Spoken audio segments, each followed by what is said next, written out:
we're going to roll on to offensive line. Okay? So, our offensive line, we don't – traditionally, we've had some big kids, but we haven't. I mean, I think our center was 240 pounds. Everybody else was around 200 pounds. Okay? Kind of scrappy, kind of wiry, but they have the right mindset. We've sold it hard. Through junior high, Brush has done a good job. Like, it's a badge of honor to be a guard.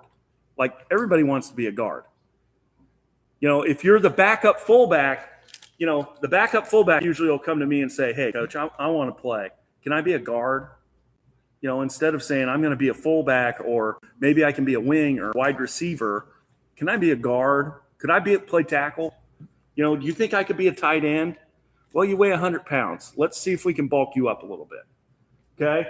So we run the wing foot to foot or 1 foot splits, 1 foot back. So it's 2 foot split in my offensive line thoughts.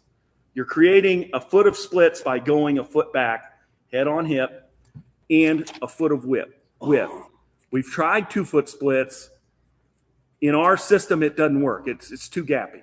Okay, we'll get that undercut, especially in a rocket or something outside. You'll get undercut, and you know you ask the guard, the center in the guard on rocket when they're reaching. You know, you have somebody spike the A gap, and you're like, you know, nobody's going to block him. Well, we didn't even see him, coach, because he's by him before they're out. If you're too wide, when you narrow it down a little bit, they got a little chance there. So. Offensive line culture, I mean,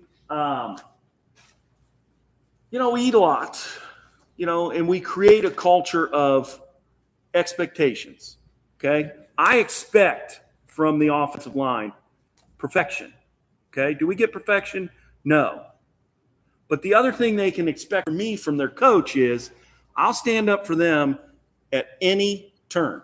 You can ask Coach Winslow, Coach Jonah, if you badmouth my offensive line, I'm going to come at you because the first time the wingback doesn't block, and we'll do it in film. You know, offensive line's first thing you get, you know, Nels, you didn't get your block. Well, I'm going to stand up for them as the offensive line coach. When the wing decides it's not his turn to block, well, then I'm coming at him, okay? And I'm coming after the coach. I got to protect those guys. They need to know that you care on the offensive line. Somebody's got their back because, you know, how many times have you ever heard of the center or the left guard being the preseason pick for, you know, from the paper for being the best player? Never. It never happens. Okay? They should pick the whole offensive line. On Saturday morning when the paper comes out with the highlights, you know, if an offensive lineman got in the play, it's usually because he's looking back at the quarterback as he got sacked, okay? Then they'll talk about it, okay? They won't talk about him when the running back got 100 yards. You know, maybe Winslow will throw in there, the offensive line did really good. No, they did great, okay? But on the flip side, if they're protected like that, okay, then they got to know that you're going to come at them, okay? That you demand if somebody's going to protect you, you got to perform. Because I won't perform anybody that doesn't protect. I won't protect anybody that doesn't perform. Okay? But if you give me all you got, sometimes it's not enough. Sometimes you're outmatched. We play a team that's really big up front. A lot of times we'll struggle just because we're sized out wrong. But if you fight and scrap the whole time, you're going to wear them out. Okay? But if you give me all you got, I'm going to protect you. But if you don't, you know, we'll discuss that. We use food as an incentive, okay? The offensive line were they'd all be beagles, okay? Because you can offer them food and they'll do what you want, okay? Then they'll poop on the floor when you're not looking. I mean, that's just kind of what they do. But pancake stickers, you know, we just use incentives, okay? The other incentive, what? Hong Kong buffet. Listen, if we rush for 400 yards, we're eating something. Is it 400 yards or 500 yards? 400 yards, okay? 500 yards of total offense. We got to pass it a little bit, okay? Which we don't do, but we try, okay? So not to interrupt you, John. Yeah. If you look at my staff, we're all bigger guys. We all played offensive line at some point, and we know what it's like to, the guys score touchdowns, get high fives, get pretty girls, all those things. We try to incentivize or make linemen have fun. Yeah. That's food, that's helmet stickers. John's got a pancake chain, like a small iron skillet that we give out.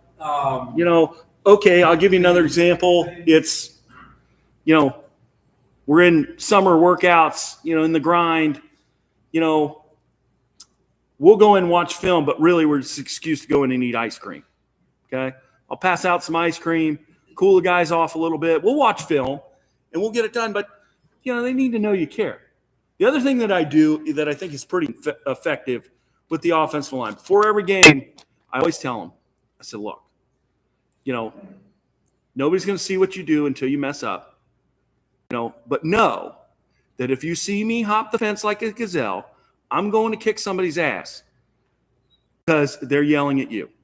Okay, no, I love you and I won't be back. Okay? So, when the running back misses the hole. Yeah, when the running back misses a hole and their grandma's yelling from the stands, well, somebody block. She's never blocked anybody in her life. Okay? And most of the people, I never get any feedback from a dad who's been a guard. Okay? If the running back's dad was ever a guard or an offensive lineman, I never hear boo from him. Okay? But you always hear from people that the line needs to block. Okay? And they need to know that we got their back. Okay? Because in the offensive line world, if their heart's right, if they got their heart right, then their head's right, then they'll do whatever you want them to do. You can't force them to do anything. Okay? I can't make anybody do anything. They got to know that they're along for the ride. Okay? That they're part of the process and they are an integral part of the process. So that leads me to our next thing the offensive lines do in the double wing, which is the wedge. Okay? Coach Winslow, please run your magic. Okay? We're going to go over the wedge. Does anybody here run the wedge? Tush, push, whatever. Okay? It's best play in offensive line football. In my opinion, we could run it the whole game. I try to get these guys to run. Nauman won't do it. Can we just run one wedge series a game? Sometime in the second quarter, when it's getting kind of ugly, we'll just run wedge a whole set. Guaranteed score every time. If we didn't fumble, we'd score every time. Okay? Yeah. We've gotten pretty good at it. Okay? Good wedge play against Cardinal here. So start out. John, let's show them how we teach it. If John's the center. I'm the center. This is where it all starts. This is where wedge could go wrong. He's the point man. Yep. A center cannot run out of wedge. He cannot get out of the wedge. Which is the hardest thing for them to do, is to be patient. Especially if he's not covered.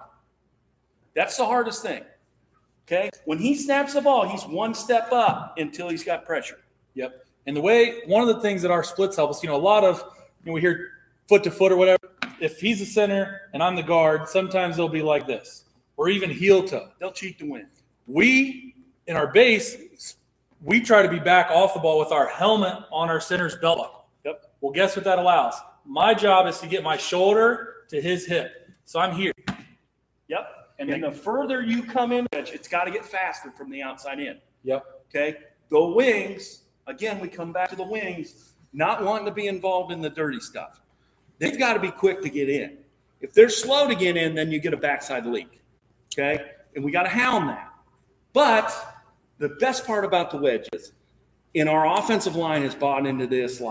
When you say wedge, they start getting, goosebumps. Okay? And they'll call for it. They'll come over the sideline and say, hey, look, I think we need to soften them up. It's wedge time. Okay?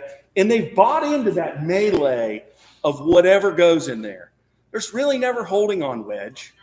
There's a lot of stomping, okay, running people over, okay, in a trade.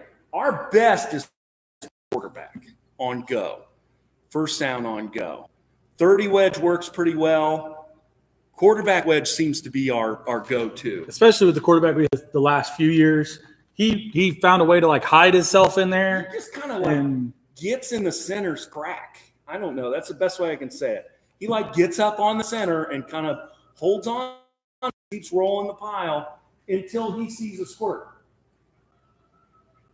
And a lot of times this is our attitude adjustment play, whether it's adjusting our own attitude, like, hey, we need to get right here, or we need to stun the defense a little bit and maybe bring them back to what we want them to do. Now, wedge is not a great play against guys that are cutting your interior three. No. Because if the center gets cut, it just turns into a big pile. If it's a cut, wedge. But at that point, when they get to cutting, then we are killing them somewhere else. If another team starts cutting us, then we're getting around. Okay, one point of emphasis is by the second half, the referees always come out and tell us, hey, look, if your fullback pushes in, we're going to call assisting the runner. Other coaches like to complain about that. So the fullback has to learn to fold in beside, not on the back of him. That's kind of tough for him to do because you can see our fullback right here, he does a heck of a push job. Okay? And everybody just kind of pulls up. And a lot of times, there's people on the ground. There's arms are getting stepped on. It's really a great play for an offensive lineman. See our quarterback right there. He played it well. He just kind of folds in there until it sorts itself out. Okay? He knows he's got everybody. Whoop, there it is. Because people will naturally want to come around the backside, and he'll slip right out. They really get up for this play. But see how the center throttled that back to back. Okay? JB's not a fast guy anyway. But he kind of throttles this thing back till he gets pressure from the back and the front. Now this is not blocked very well. Our left guard did not. Left guard, right tackle, right tight end do not do a good job. And this play still goes for, 5, 6, 7 yards. Yep. We got the fake out the back. That works well. The motion.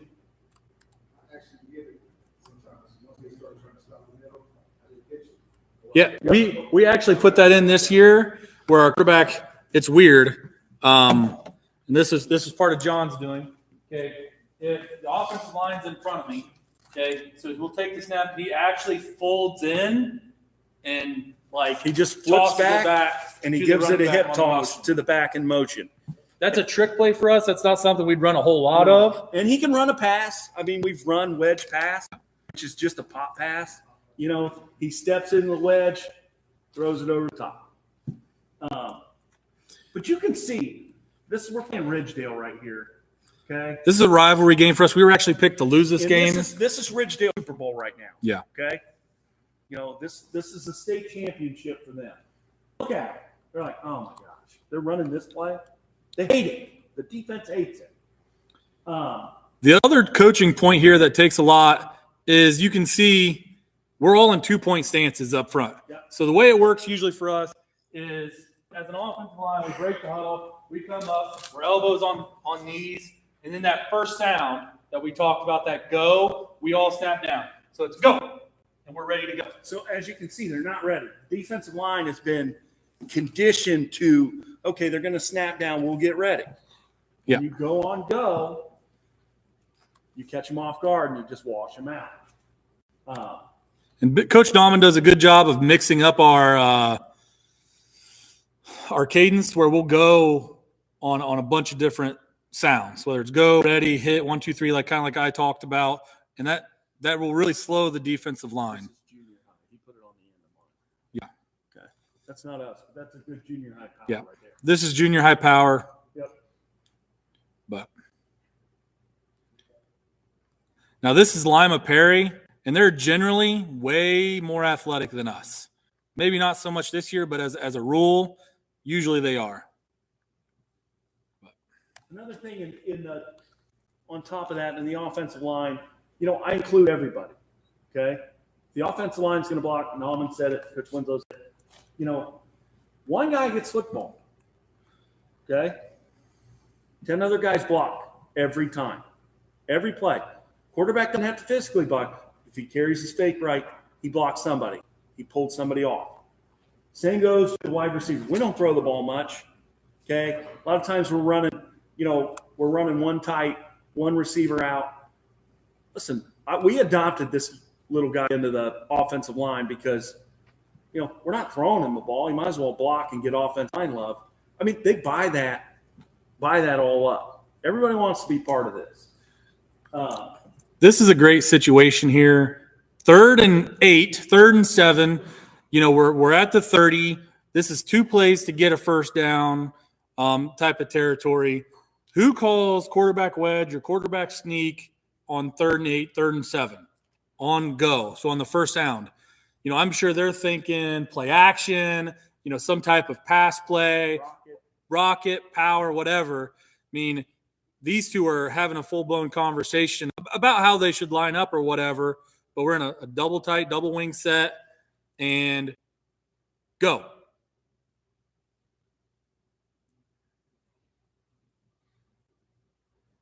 Now, if you can see, kind of get lost here, but our quarterback is wearing this Madonna white sock or white stocking on this side.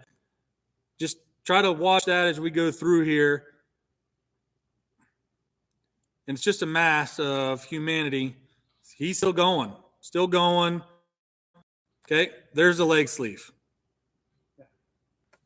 So nobody knows it. Half the time when we score on a wedge, we have to show the referee the ball because he's looking in the pile, looking for somebody. Well, the guy who scored is standing next to him. He has to show him the ball. Okay?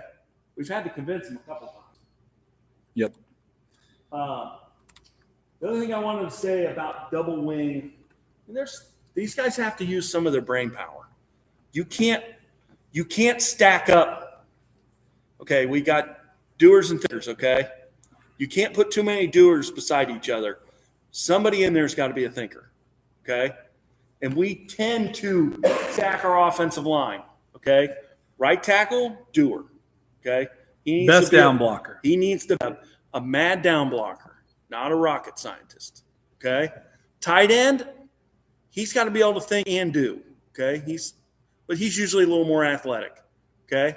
Maybe most years, not this year.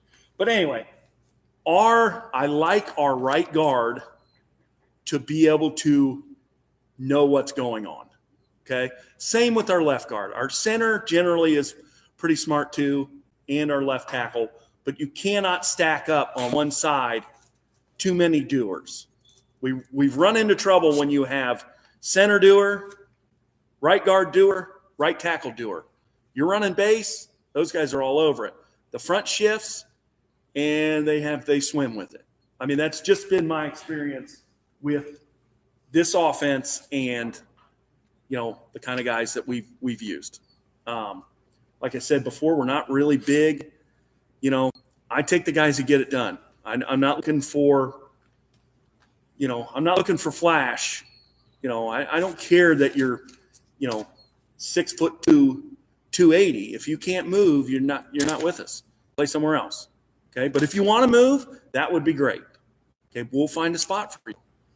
Okay. The offensive line in this setup has to have an edge of aggression. Okay. Luckily, most of our guys, we got a big wrestling program. A lot of those are the wrestlers. Like 165 on up, those weight classes are playing offensive line for us. So that's pretty much it. Any questions on what we do as an offensive line? I mean, I'll answer anything. We teach blocking. We run the chutes a lot. We got to stay low. Our pad level's always in question. Okay. We've attacked a little more.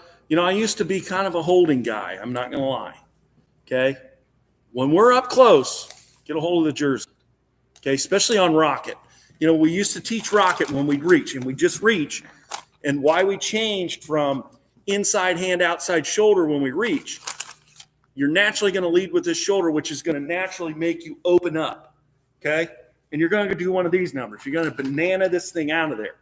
When you're leading with this shoulder, when you come out and you're here, if you're leading with this hand, okay, you're naturally going on a downhill course. because you're pointing where your hand's going. Okay?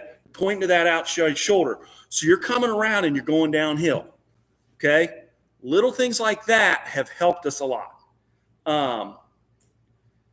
When we're down blocking, I like to have a guy put a hand on a hip. Inside hand on the hip. When you punch somebody in the hip, they're naturally going to hitch over. Okay? If you can get that hip, the other point is it's a natural low point. Okay, if you're aiming for the hip, okay, you might slide up and rabbit punch him in the side. Okay, whatever. Okay? But we've had an Achilles heel, especially with Rocket. Until we change some things up, we would naturally want to hold. You get the big thing, the doer tackle on the outside, he'd come around, he'd reach his big mid across, rip the guy back. You know, we just busted a 30-yard run. We're 10 yards behind. Okay? So the emphasis this year, probably going forward with this group, is I'm not going to tolerate holding. I mean, holding's going to happen, but if your technique's right, you shouldn't get caught. Okay? All right, drive your feet. Do what you're supposed to do as an offensive lineman. The other rule we have, it's a rule to live by, is never let a man come inside of you. Okay, that's down block rules. Okay, if the guy comes inside of you, you're done. Okay, they always get a little chuckle out of that one too. It's teenagers, you throw that one out and they, think different things. I always tell them, what are you thinking about? Nobody can answer. But anyway, so let's see that's pretty much it. I mean, butt to the hole, know your body placement. Left tackle in our scheme has generally been a weirdo. They seem to make the best left tackles, especially if you're running right power. Okay? They need to know how to scoop and body position. They don't have to be a killer. Okay? If your body's right, if your butt's to the hole, you have a man, you're between the man and the hole. It's simple. It doesn't have to be overthought, but you need to know when to turn it up when it's time to turn it up. So, I'm trying to think. I had a million things I thought of last night, but I forgot most of them. But anyway, so protect your guys at all costs, and support them. And you can't be. I'll give you a scenario. We brought in another coach, and our schedule got screwed up because we took on a 7-on-7, which I hate 7-on-7s, by the way. He came in, and I wasn't there I was on vacation. Okay, for 3 days? We almost had a full-on revolt. I mean, your guys are going to love you, okay? But try not to put anybody in there that's going to rip them apart. And it just doesn't work in this scheme. If they quit on you, then this offense is not your offense, okay? If you got a bunch of guys that have a tendency to quit, then either find new guys or figure out how to do it. Because this won't work if they're not giving it all they got. So, that's it. Thanks, John. All right.